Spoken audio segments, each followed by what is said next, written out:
Setuju? Setuju. Dan setuju. Dan itu yang kemudian juga membuat saya sangat believe sekali in her world. Karena saya tahu sekali bahwa her world punya visi untuk mengempower lebih banyak perempuan. Hari ini kita akan bicara soal becoming women leaders in today world. Which ini adalah sebuah topik yang memang sangat menarik sekali karena banyak sekali perempuan yang hebat, tapi ternyata pada kenyataannya banyak juga perempuan yang tidak mendapatkan kesempatan untuk bisa berkarya dan juga bisa menjadi leader di dunia pada saat ini gitu. Tadi tuh waktu di sesinya YOLO, so I had also a session today jam 2 tadi, kita membahas bahwa ternyata untuk bisa berkiprah sebagai perempuan itu challenge-nya banyak banget. Once aku pernah juga ngobrol sama Najwa, dia bilang gitu, ini diulang lagi, bahwa perempuan itu sudah dibandingkan sudah dari semenjak di rahim. Ketika seorang ibu hamil perempuan, anak perempuan, langsung dibilang perutnya kok gitu ya, oh ini kayaknya anaknya perempuan nih, oh ini begini begitu. Begitu anaknya lahir, aduh kok hitam ya, aduh kok gini ya, kok gitu ya. Begitu dia nanti agak gede dikit, keriting ya, kok pesek. Begitu kemudian dia masuk SD, I actually quote this from Mbak Najwa gitu. Begitu dia masuk SD, tumbuh payudara, lalu kemudian dibandingkan lagi, kok punya kamu segitu, punya aku segini. There you go, the story goes on. Aku boleh dapat cerita dulu nggak dari panelis kita, dari tamu kita hari ini tentang challenge sebagai perempuan. Mungkin Ibu Naomi dulu yang wisdomnya paling banyak di antara kita. Kita boleh tepuk tangan dulu buat Bu Naomi. Wisdomnya apa paling tua? I say it politely because age come with wisdom. So what do you think Bu dengan challenge sebagai perempuan itu? Besar sekali, betul. Yeah. Apalagi tadi dikatakan bahwa terutama anak perempuan pertama ya biasanya ya. Saya waktu saya lahir, orang tua saya menginginkan laki-laki sama tadi. Tapi itu bukan satu challenge. Itu it's okay lah. Yeah. Yang buat saya sendiri di dunia saya, di mana saya bekerja, itu saya berhadapan hampir semua kompetisi itu laki-laki satu. Yang kedua, di saat laki-laki itu memandang kita bukan memandang kita sama ya. Stigma masyarakat apalagi di Indonesia masih perempuan itu di belakang. Padahal sebenarnya kita tidak orang-orang yang seperti itu. Mungkin kita bisa di belakang, kita juga bisa di depan. Juga di keluarga sendiri itu berat. Mungkin di sini saya membuka gitu ya, membuka untuk kalian, kita perempuan tidak perlu malu bahwa memang tidak semua suami itu mensupport kita untuk kita maju. Betul atau betul? Oh wow, ini baru pertanyaan pertama kok udah langsung sedalam itu. Bu boleh tahan dulu nggak Bu? Kita tahan dulu sebentar Bu, di part itu sebentar. But yes, I heard also about that gitu ya, bahwa ternyata bahkan support dari rumah tuh tidak selalu sepenuh itu loh gitu ya. Aku ke Sabrina, what do you think of this challenge?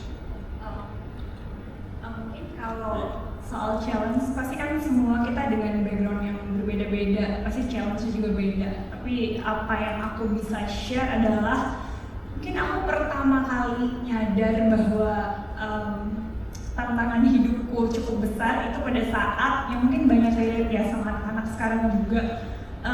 Pada saat orang tua aku memutuskan untuk divorce.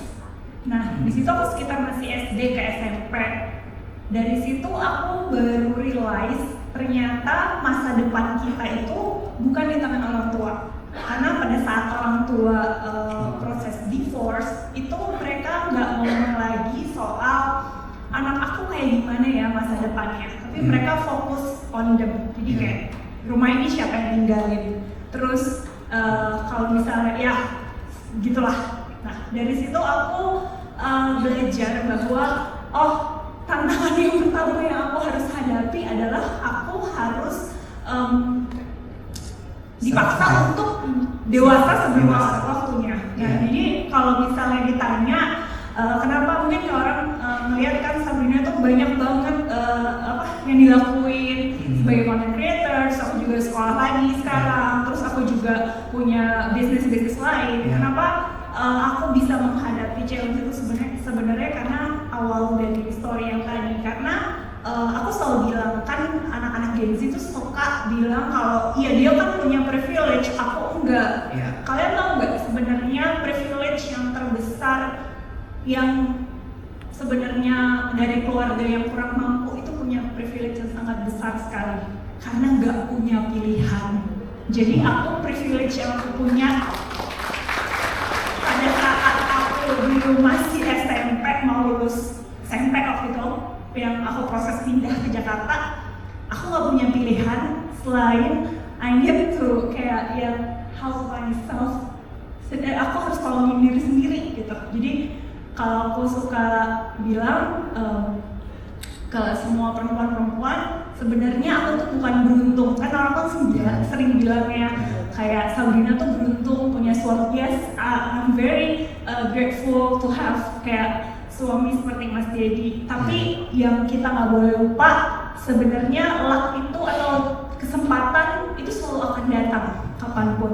Tapi kayak how you take that itu yang the most important thing. Jadi kayak apapun challenge dalam hidup, tapi kalau kita bisa lihat point of view-nya dari sisi lain, itu pasti kayak malah bisa dapat sesuatu dari itu. Jadi kayak dari ketidakberkecukupannya aku pada saat itu, aku jadikan itu kayak semacam senjatanya aku. Very nice, very nice. Kita berikan tepuk tangan dulu.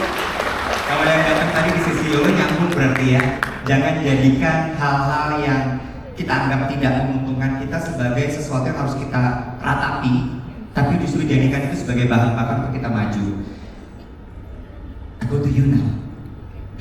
Thank you so much. Ibu Stella baru saja landing tadi pagi jam 6 dari Amerika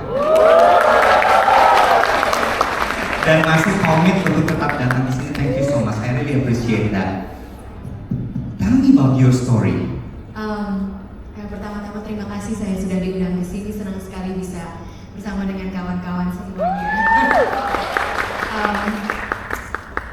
Tadi kan pertanyaannya tantangan, Challenge. ya tantangan terhadap wanita. Saya rasa kalau untuk saya tantangan nomor satu sebagai wanita adalah sangat jarang kita dinilai murni dari pekerjaan atau kualitas yang kita lakukan, tapi selalu dilihat dari paket keseluruhan. Jadi walaupun kualitasnya itu kualitas baik, tapi juga dilihat seorang yang melakukan kualitas itu pakai bajunya seperti apa, cara berbicaranya bagaimana, cara menyampaikannya bagaimana. Nah, ini selain pengalaman pribadi yang tentu saja saya rasa dirasakan oleh kawan-kawan sekalian, ternyata ini juga memang ada risetnya. Saya akan membagi ada suatu studi. Studi ini di bidang saya, dia mengumpulkan sebenarnya studinya sederhana. Studinya menanyakan apakah dengan kualitas dan isi yang sama, kalau isi itu disampaikan oleh perempuan dan versus dengan laki-laki, penilaiannya akan berbeda. Nah, ini ternyata terasa sekali di dunia pendidikan. Nah, di studi ini para mahasiswa-mahasiswa ini di Amerika Serikat diberikan konten pelajaran yang persis sama, kata per kata semuanya persis sama. Namun pada sebagian mahasiswa diberitahu bahwa yang membuat konten itu namanya James, Profesor James, dan kepada setengah mahasiswa yang lain dibilang yang membuat konten itu namanya Profesor Agatha. Okay? Dan para mahasiswa diminta memberi nilai terhadap isi konten itu. Kontennya 100% sama, Cuman disampaikan ini yang membuat James versus yang membuat Agatha. Dan seperti yang para kawan-kawan bisa perkirakan, nilainya jauh lebih rendah kepada Agatha, padahal kontennya sama. Nah itulah dari studi pun kita mengetahui itu. Ini jadi bukan berdasarkan saja perasaan, tapi ada bukti-bukti nyata di dunia ini secara kuantitas bahwa penilaian terhadap perempuan dan laki-laki memang berbeda, walaupun itu adalah dalam kualitas dan konten yang sama. Wow. Hebat ya, bicara tetap dari data. Itu kalau kita sebagai perempuan, kita harus di dunia saya harus berdasarkan data. Iya, kita berikan tepuk tangan. Kita coba ya, aku bisa korek sampai sedalam apa nih kira-kira. Oke, now Samantha, tell me about the challenge yang dihadapin sama kamu untuk menjadi perempuan yang sukses. Jangan leader dulu deh, gitu ya. Bisa sampai di titik seperti sekarang. Berat. Jadi psikolog itu pekerjaan yang sangat sulit untuk membangun karir, apalagi di Indonesia yang kalau ada masalah perginya ke dukun bukan ke psikolog. Apalagi kalau perempuan terlalu pintar. Beruntung Prof. Kristi, Prof. Stella ketemu suaminya orang asing, sama-sama akademisi. Perempuan Indonesia kalau terlalu pintar itu dibilang apa? Nggak usah pintar-pintar deh. Ujung-ujungnya cuma masak di rumah. Beruntung juga. Beneran ya? Beneran. Beruntung juga Sabrina punya suami Mas Ded kan, gitu. Jadi ini adalah sesuatu hal yang berkaitan dengan energi maskulin dan feminin. Kalau perempuan terlalu punya energi maskulin yang ngambil keputusan, yang ngolah data, yang berstrategi, itu laki-laki biasanya insecure. Betul ya? Ini nggak adil. Saya cuma minoritas di sini. Saya kalau membela diri juga nggak ada hasil apa-apa. Oke, so go on. Oke, thank you, Kak Iwet. Kalau perempuan terlalu pakai energi feminin, ibaratnya kita cuma jadi profesional housewife. Kita nggak jadi genuine housewife. Kita cuma jadi orang yang, oke, gue tahu kok kayak konten-konten sekarang kan. Gue tahu nih depan suami gue harus merasa lemah. Bisa kok angkat aqua sendiri gitu, angkat galon sendiri. Tapi ada suami nih, tolong dong beb, angkatin, aku nggak bisa. Dan itu adalah kritik terbesar mantan suamiku. Kenapa sih Sam, kamu kalau ada aku, tiba-tiba kamu lemah, nggak bisa ngapa-ngapain. Tapi kalau aku nggak ada, kamu bisa ngapa-ngapain sendiri. Kayak kamu independent woman aja, ngapain-ngapain, bla bla bla, naik pohon bisa, naik angkot bisa, ya dan lain sebagainya. Kamu nggak pernah nanya tentang apapun. Dan itu bikin laki-laki ngerasa lemah. Karena begitu perempuan dikasih kesempatan yang sama, mereka bukan untuk mau berkompetisi dengan laki-laki, tapi mereka cuma berkompetisi sama dirinya sendiri. I can do it. Kenapa? Karena tadi seperti yang Kak Iwan bilang, dari di dalam rahim aja sudah dibilang, hey, gue tuh berharapnya anak laki.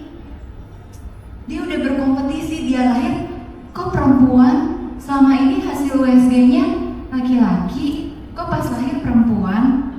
Itu udah diskriminasi dari lahir. Kemudian pada saat waktu kita pencarian jati diri masa remaja kita, kenapa laki-laki nggak kelihatan perubahan fisiknya kecuali jakunnya dia dan berewokannya dia, kumisnya dia? Perempuan, dia tiba-tiba yang biasanya di rumah pakai kutang, malu, nggak boleh pakai kutang lagi, harus pakai baju tertutup semua, harus penampilannya behave. Dulu Kak Iwet, aku sama papaku sering banget dimarahin. Masalah perempuan itu harus jadi behave. Kenapa? Duduknya pengen kayak cowok. Kan kakakku cowok ya. Kakakku yang itu tuh, satu-satunya. Jadi mainnya selalu sama dia, manjat pohon, naik sepeda, ya. Papaku mana nggak boleh, kamu seperti anak laki-laki. Kamu harus jadi perempuan. Perempuan itu harus anggun, dan lain sebagainya. Tapi kamu boleh, kamu harus berprestasi, harus pendidikannya tinggi dan lain sebagainya. Kebayang nggak si babe yang baby boomers ini itu berharap sama generasi milenial sebagai anaknya, walaupun perempuan harus berkarya. Karena apa, isunya dari zamannya mereka muda di tahun 70-an 80-an, emansipasi perempuan itu bukan terjadi di Indonesia, tapi secara global. Di Indonesia terjadinya waktu zaman Ibu Kartini. Secara global terjadinya tuh baru di era 70-an 80-an. Karena papaku itu besar dan ketemu mamaku di Switzerland, itu tahun 70-an orang Switzerland perempuan baru boleh voting untuk politik. Sebelumnya itu nggak ada. Jadi kita sangat beruntung kita tinggal di Indonesia dengan segala macam privilege. Di Indonesia perempuan boleh melakukan hal apapun. Di Amerika itu isu yang sangat besar tentang perempuan adalah gaji, Kak Iwan. Jadi sampai Taylor Swift itu kenapa dikasih namanya Taylor, karena neutral gender, supaya kalau dia ngelamar kerja, kan orang tuanya Taylor itu pengusaha, dia tahu banget kalau namanya perempuan akan sangat sulit, karena di Amerika itu CV itu nggak pakai foto tapi pakai nama. Jadi dia mempersiapkan namanya anak ini yang gender neutral supaya dia gampang nyari kerja. Dan lihat sekarang, Taylor Swift adalah satu-satunya perempuan penyanyi yang sangat sukses dengan karir, dengan albumnya dia dan semua prestasinya dia dibandingkan penyanyi perempuan manapun sampai hari ini. Karena apa? Karena namanya neutral. Jadi dia punya refleksi sebagai gender role-nya itu efek dominan masculinity-nya. Dan tahu gak sih, aku ngobrol nih sama beberapa produser musik di Indonesia, dan salah satunya memproduseri Raisa dan Bernadia. Mereka pakai strategi itu adalah kita sasar kaum laki-laki dulu, karena begitu kita bisa membedah si kaum laki-laki menjadi fans beratnya, pasti para perempuan itu akan ikut jadi fans beratnya. And it works. Jadi kebayang gak Kak Iwan, sesusah apa jadi perempuan di era sekarang yang sudah maju, yang sudah banyak sekali kesamaan, banyak sekali kesempatannya, tapi tetap kita dipandang sebelah mata. It's so hard. Wow, kita boleh tepuk tangan dulu, ini baru pertanyaan pertama dan udah sedang ini. Aku udah overwhelmed already. Now, we get back to you. Jangan aduh dong Bu. Aku penasaran dengan soal tadi support gitu ya. Beruntung tadi Sabrina bilang Dedi sangat support sekali gitu ya. Ibu tadi udah nyolek sedikit tuh bahwa gak semua perempuan punya keberuntungan itu, bahwa suami akan mendukung, suami akan memberikan support 1000%, 100%. Bahkan tadi Samantha bilang ada kalanya loh perempuan harus pura-pura lemah supaya laki-laki tidak merasa terintimidasi. Tell me about your story. Or maybe pengalaman dari luar yang pernah didengar.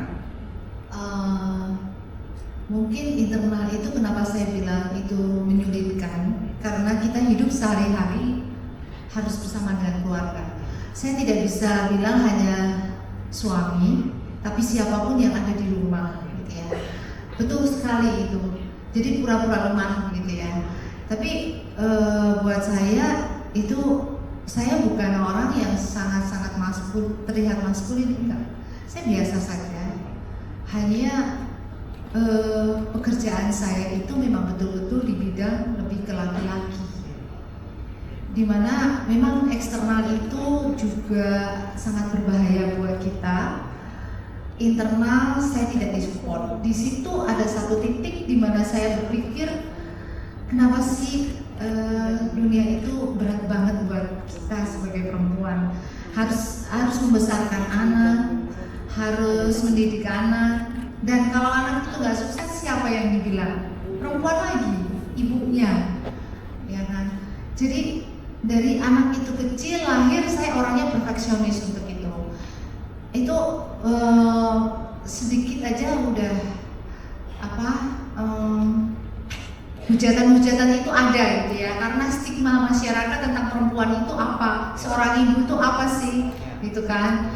bukan hanya sebagai ibu, sebagai istri, tapi benar-benar kita adalah seorang pekerja. Nah, tapi mereka nggak ada ampun gitu loh buat kita. Kerja, tapi kamu di rumah juga harus beres. Nah, disitulah tantangannya. Di situ poin di mana saya berpikir bahwa kita sebagai perempuan tidak bisa mengandalkan siapapun. Tetap kita harus berdiri di atas kaki kita sendiri dengan 1000 responsibility, dan itu harus sempurna ya. Kesannya harus lebih sempurna daripada laki-laki. Kekuatan itulah yang saya pikir ternyata perempuan itu kuat juga ya. Saya tidak berpikir saya kuat, saya bukan perempuan yang independen sebenarnya, tapi karena situasi membuat saya harus seperti benar-benar maskulin jadinya kadang-kadang. Oke, aku suka part ini bahwa perempuan itu memang harus bisa berdiri di atas kakinya sendiri pada akhirnya. Tidak depends on anyone, laki-laki atau siapapun gitu. Dan aku suka part tadi bahwa perempuan itu harus skillful. Skillful itu dalam arti tidak hanya di pekerjaan. Tadi kan kalau Ibu Wamen bilang adalah data, kalau di bidang sains dan teknologi, that's skill yang harus selalu digali, riset dan sebagainya. Tapi juga skill mengurus di rumah, which aku bilang tadi, perempuan itu memang double standar udah dari dalam janin. Double standar terus gitu, gak pernah bisa single standar. What do you think about this? Aku pengen baca deh apa sih catatannya. Ya penasaran. Ya. Catatannya semua yang tiba-tiba ada Ada di kepala. Standar selalu dari dua sisi. Ya. Standar yang dibuat oleh eksternal, jadi kita bisa melihat standar-standar yang memang sudah ada, tetapi juga standar yang kita buat secara internal. Dan standar yang eksternal tentu saja susah untuk kita ubah. Namun kalau kita lihat dari mana datangnya standar eksternal, itu juga dari individu-individu, dari perorangan-perorangan. Jadi kalau kita berbicara tentang standar, kita harus memulai atau melihat standar dari perorangan, dari kita sendiri. Kembali kalau kita bisa menelaah mengapa kita punya standar yang berbeda. Tadi misalnya tentang gaji, sama di Amerika Serikat, di Indonesia, di negara manapun, dalam pekerjaan yang sama gaji perempuan itu lebih rendah daripada laki-laki. Dan standar itu memang itu ada standar itu. Tetapi ini juga kita bisa lihat kalau kita, ini kembali lagi ada penelitian ya, mengapa standar itu terjadi. Ternyata ada data yang menunjukkan bahwa perempuan itu jauh lebih jarang bernegosiasi. Begitu mendapat begitu mendapat tawaran pekerjaan dan tawaran untuk harga, perempuan jarang bernegosiasi. Berpikirnya udah bagus saya dapat kerja, sudah bagus saya dapat tawaran, takut kalau itu akan diingatkan. Nah, jadi inilah yang maksud saya, itu ada standar eksternal, tapi kalau kita mulai dari internal, ayo negosiasi yang sekuat-kuatnya kalau Anda dapat tawaran pekerjaan. Waktu saya dapat tawaran pekerjaan pertama kali sebagai profesor di Swarthmore College, saya dipesankan oleh mentor saya, wanita-wanita hebat, ilmuwan dunia. Satu pesannya, negotiate hard, okay? Don't accept your first salary. Dan saya negosiasi sangat kuat. Jadi standar-standar yang ada di dunia ini adalah hasil dari standar-standar yang kita tentukan dari perorangan. Dan satu, kita wanita, kita jumlahnya banyak. Kalau kita sendiri menentukan standar, kalau kita sendiri yang akan bilang bahwa kita mau standarnya seperti itu, pelan tapi pasti kita bisa juga merubah standar dari eksternal. Izin gua minta mau nanya, waktu dipanggil Pak Prabowo, standarnya waktu itu negosiasinya kayak apa? Nawar nggak Bu? Gimana tuh Bu? Kalau boleh tahu nih, ya nggak sih? Ya kan? dipanggil Pak Presiden, ditawarin jadi wamen, waktu itu gimana tuh negosiasinya? Itu rahasia negara. Gagal lagi. Oke. Saya boleh cerita, saya merasa sangat dihargai oleh Pak Prabowo yang sejak awal mau mendengarkan data, fakta dari seorang perempuan. Itu sangat saya kagum sekali dari Pak Prabowo. Di part itu aku setuju sekali karena Sri Kandi yang ada di kabinet saat ini sangat mewakili betul-betul perempuan hebat di Indonesia ya. Kita boleh bertepuk tangan untuk itu. Now let's go to you. Ngomongin soal standar, kita bisa bilang bahwa Sabrina ini kan yang memang bener-bener out there. Apalagi di dunia digital, sosial media, konten, di mana masalah standar ini tuh kayak menjadi sebuah sasaran empuk untuk dikomentari. Bener gak sih? Mulai dari fisik, mulai dari baju, mulai dari cara ketawa, cara ngomong, cara pakwa, segala macam. And I think you get a lot from there. How do you deal with that? Karena menurut aku gini, gak mudah loh menerima ucapan orang tentang bagaimana kita berlaku, bagaimana kita bertindak, apa yang kita lakukan, dan sebagainya.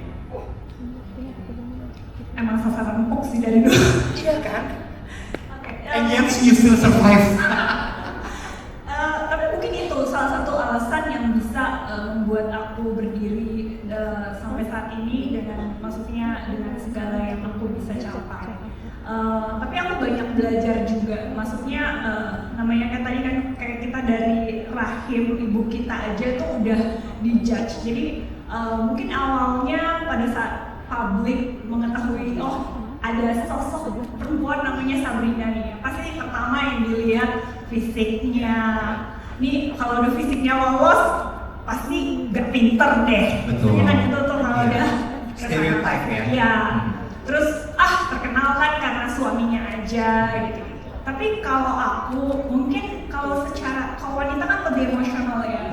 Mungkin pasti di hati tuh kena sebenarnya. Tapi cara aku ke counternya, aku tuh selalu kayak ya udah tunjukin kalau mereka apa yang mereka omongin itu gak benar. Gitu. Tunjukinnya gimana? I just fokus apa yang aku lakuin dan aku selalu kayak pegang satu, kita tuh harus walk the talk. Jadi supaya orang-orang itu bisa melihat kita dengan sendirinya tanpa harus kayak kita membuktikan aku nggak kayak gitu loh, aku nggak pantas sama suamiku gitu kan. Kan capek ya untuk menjelaskan satu-satu orang. Yang aku lakukan adalah yes, aku mungkin dikenal sebagai istrinya Deddy Corbuzier, tapi mungkin teman-teman sekarang juga banyak dari teman-teman sekarang juga bisa Kak Sabrina, aku tuh suka loh konten yang ini.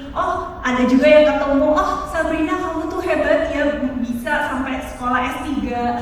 Sabrina kamu tuh punya bisnis ini ya segala macam. Jadi aku belajar kayak kita tuh nggak perlu membuktikan klarifikasi, kalau zaman sekarang bahasanya klarifikasi ya. Kita kan. Nah, jadi aku nggak feeding omongan orang-orang tuh dengan membalas atau klarifikasi, tapi aku cukup lakuin apa yang menurut aku benar dan apa yang menurut aku itu akan menambah value diri aku, gitu. That's really nice. Ya. Dan karena pada saat kita bisa melakukan hal yang menurut kita benar, itu akan tambah terus kok yang yang mengganggu kita gitu loh. Nah, satu mungkin kalau teman-teman cewek kan sekarang nggak mesti orang terkenal aja, siapapun di sosial media pasti dikomentarin kan kita, apa aja perempuan tuh pasti ada aja salahnya kan, kayak tadi udah dijelasin. Tapi kalau pesan dari aku, kayak when you get negative comment or kayak ada aja yang hal yang gak mengenakan ke kita, percayalah itu artinya you do the right thing. Karena kalau misalnya kita salah, orang tuh gak peduli loh. Orang tuh kalau kita salah diam aja. Justru karena kita doing something right, kita on the right path, itu biasanya orang lebih berisik ke kita. Itu sih kalau Oke. That's really nice, dan itu nyambung sama tadi kita harus bisa berdiri atas kaki kita sendiri dan kita selalu continue aja terus nunjukin soal prestasi instead of mendengarkan dari luar. Samantha, sebagai perempuan, kekuatan apa nih secara psikologis yang sebenarnya harus dikuatkan sama perempuan? Oke, jadi ada salah satu tokoh psikoanalisis yang bilang bahwa perempuan itu harus punya 4 pilar. Salah satunya tuh kita harus punya sisi protektif dalam diri kita karena itu memang kekuatan kita. Kemudian bagaimana kita bisa mengakomodir diri kita sebagai orang yang punya sisi keibuan. Kemudian diri kita yang punya sisi leadershipnya. Kemudian diri kita yang punya sisi bagaimana menjangkau jaringan interaksi sosial kita. Itu semua adalah kombinasi yang dimiliki oleh perempuan sebetulnya. Dan kalau kita menilik gitu ya dari era zaman batu, perubahan zaman, Victorian era sampai ke sini, itu dalam constellation family atau dalam transgenerational trauma, perempuan selalu stay at home. Kenapa? Karena di zaman itu bayangin laki-laki yang harus berburu karena apa? Karena fisiknya lebih kuat. Kenapa? Gak ada menstruasi tiap bulan. Ya kan? Jadi nggak ada waktu itu, zaman itu baju tuh nggak ada, gitu. Jadi mereka yang berkorban untuk menghidupi keluarganya. Tapi zaman sudah berubah. Pada saat Victorian era semuanya zaman perang dunia 1, perang dunia 2. Lagi-lagi laki-laki harus pergi. Kenapa? Karena dianggap yang kita lebih stabil dalam sisi fisiknya. Oke? Tapi sekarang itu udah bukan zamannya kayak dulu lagi. Sekarang semua sudah sama kesempatannya, tapi kita sebagai perempuan suka lupa. Kayaknya kesempatan yang sama justru kita lakukan untuk kita berkompetisi, untuk nunjukin, gue bisa loh. Bukan nunjukin ke dalam diri kita sendiri dan akhirnya melupakan si 4 pilar yang tadi penting ada di dalam diri kita. So please, walaupun kamu mau bekerja keras, walaupun kamu mau jadi top of the year, atau mau jadi orang yang memimpin perusahaan, mau jadi wakil menteri, mau jadi menteri, mau jadi presiden nanti, CEO, apapun, karena kita nggak akan pernah tahu hidup kita nanti ke depannya seperti apa. Selalu ingat, perempuan itu punya 4 pilar dan itu adalah kekuatannya perempuan. Kenapa? Karena saat kamu cuma jadi ibu rumah tangga aja atau kamu cuma perempuan yang mediocre, itu juga nggak apa-apa. Karena buat menentukan schedule kamu butuh kemampuan leadership. Untuk bikin arisan sama RT RW teman-teman kamu, ya itu butuh kemampuan interaksi sosial kamu. Saat kamu mau melindungi diri kamu, perempuan itu punya daya observasi yang sangat tajam, sangat tajam. Karena dia bisa mengendus sebelum laki-laki mengendus biasanya. Ada bahaya nih gitu kan, apalagi kalau Scorpio ya. Dia main zodiak. Lalu kemampuan leadershipnya juga gitu. Bagaimana kita bisa memikirkan, menimbang keputusan dan lain sebagainya, itu adalah semua hal-hal yang ada di dalam diri kita dari kita lahir, dari DNA-nya orang tua kita. Dan itu menjadi suatu kekuatan superpower kita yang nggak bisa direnggut dari kita, kecuali kita merasa insecure. So pertama, tolong bikin diri kamu ngerasa aman dan fokus hanya pada kekuatan diri kamu. Yang lain belajarlah bodo amat. Karena perempuan itu sukanya overthinking sebelum tidur. Yang ada nggak bisa tidur. Betul banget. Jadi belajarlah bodo amat jadi perempuan. Serah deh apa kata lo gitu kan. Yang penting kayak Sabrina, yang penting gue maju terus, gue tetap berkreasi. Kadang kita akan menghadapi segala macam cibiran karena itu adalah hal-hal yang nggak bisa kita kontrol. Dan laki-laki menghadapi itu juga nggak, ya iyalah, masa enggak sih? Ya ngatain banyak banget kan. Cuman apa, laki-laki lebih jago aja untuk bodo amat. So please woman, gitu, dimanapun kamu mau berkarir, kamu mau berdedikasi terhadap hidup kamu, berkontribusi apapun di masyarakat ini, selama kamu ada di jalur yang tepat, di jalur yang benar, tolong belajarlah bodo amat dengan cibiran orang lain supaya kamu nggak overthinking dan kualitas tidur kamu paripurna, besoknya kamu cantik. I love Besok paginya bangun cantik dan glowing karena tidur paripurna. Bu Wamen harus segera jalan. Aku udah lihat tadi catatannya kayak banyak banget. Silakan boleh disampaikan, monggo. Ini kayaknya ada closing statement yang banyak banget. Silakan kan dari tadi udah banyak yang di recap nih sama Bu Wamen. Mungkin bukan closing statement yang grand. Kita masih lanjut soalnya. Satu yang bisa kembali saya bagikan berdasarkan penelitian itu sebagai perempuan kita juga punya kekuatan selain kekuatan pribadi yang tadi dibilang. Persentase untuk menderita seperti depresi itu sedikit lebih tinggi di perempuan. Tetapi yang menariknya, yang berakhir mohon maaf fatal itu jauh lebih tinggi di kaum pria. Nah, ini menjadi sesuatu yang menarik. Pertanyaannya, mengapa? Ternyata salah satu yang sangat faktor yang penting untuk, karena depresi itu jangan dikira depresi itu adalah sesuatu yang jarang. Depresi itu dirasai oleh semua orang pasti di dalam satu titik dalam hidupnya.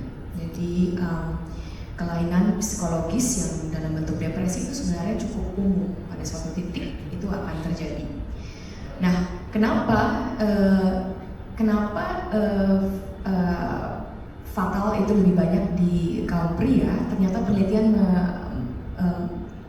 mempertunjukkan bahwa satu yang paling membantu kaum wanita adalah kaum wanita mempunyai support system, network system. Kaum wanita jauh lebih mudah untuk bercerita satu sama lain apa yang mereka rasakan. Lebih mudah juga mendengarkan satu sama lain apa yang sesungguhnya teman-temannya rasakan. Jadi itu menjadi seperti dan itu memang ada datanya bahwa bahkan dengan menceritakan saja pun itu adalah mekanisme yang sangat membantu pemikiran seseorang untuk tidak terakhir menjadi fatal walaupun mengalami depresi. Jadi dari data itu kekuatan kita sebagai kaum wanita yang mau mendengarkan, yang mau berbagi, itu juga adalah sesuatu yang harus kita hargai dan tetap kita bina. Itu mungkin yang pertama. Yang kedua, karena sebenarnya ada di pertanyaan dan saya tertarik pada pertanyaan itu juga belum sempat ditanyakan, jadi saya duluan. Ada pertanyaan, bagaimana caranya bisa menjadi well-rounded women. Saya mungkin akan agak kontroversial. Saya mau menyarankan tidak usahlah kita menjadi well-rounded. Siapa kembali lagi yang menentukan standar bahwa kita harus jadi well-rounded? Tidak usah jadi well-rounded. Jadilah apa yang kita di situ punya kelebihan, ayo kita galakan kelebihan itu. Kalau kita ada kekurangan, kita terima kekurangannya. Jadi sebagai wanita kita tidak perlu menjadi well-rounded. Kita menerima, bukan kita menerima ya. Kita mengakui bahwa sebenarnya tidak ada manusia yang well-rounded. Jadi jangan kita cari balance. Hidup itu memang tidak balance. Kadang-kadang harus memikirkan pekerjaan. Kadang-kadang kita fokus kepada rumah. Pada waktu-waktu yang lain itu ada fokus yang lain. Jadi tidak mungkin pada setiap waktu yang bersamaan selalu balance, selalu well-rounded. Kalau kita selalu mengejar kesempurnaan itu, kitalah yang akan menderita dari pengejaran-pengejaran itu. Jadi kita tidak usah menjadi well-rounded. Kita menjadi diri kita pribadi yang punya kekurangan dan punya kelebihan. Thank you so much. Kita boleh berikan tepuk tangan karena Bu Wamen harus jalan.